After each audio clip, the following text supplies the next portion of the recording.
मिरजेत सांगली लोकसभा निवडणुकीचे मतदानासाठी मतदान केंद्रावर मतदारांच्या रांगा, पहिले मतदान करणाऱ्या तरुणांच्या मध्ये उत्साह, सेल्फी पॉइंटवर सेल्फी। मिरजेत सांगली लोकसभा निवडणुकीच्या मतदानासाठी मतदान केंद्रावर गर्दी पाहायला मिळत आहे।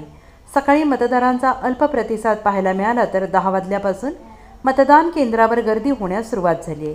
मतदान केंद्रावर उन्हापासून बचाव करण्यासाठी निवडणूक विभागाने मंडप व्यवस्था, मतदारांसाठी बैठक व्यवस्था, स्वयंसेवक, सेल्फी पॉइंट अशा विविध सुविधा उपलब्ध करून दिल्या आहेत। पहिले मतदान हक्क बजावणाऱ्या तरुणांमध्ये उत्साह पाहायला मिळाला। मतदान हक्क बजावल्यानंतर सेल्फी पॉइंटवर सेल्फी घेऊन सोशल मीडियावर मतदान करण्याचं आवाहन केलं जात आहे। सांगली लोकसभा निवडणुकीसाठी मिरज शहरात चुरशीचे मतदान सुरू असून सर्व पक्षांचे नेते, पदाधिकारी, कार्यकर्ते सक्रिय झाल्याचं दिसून येत आहे। Bureau report SBN Marathi, Miraj.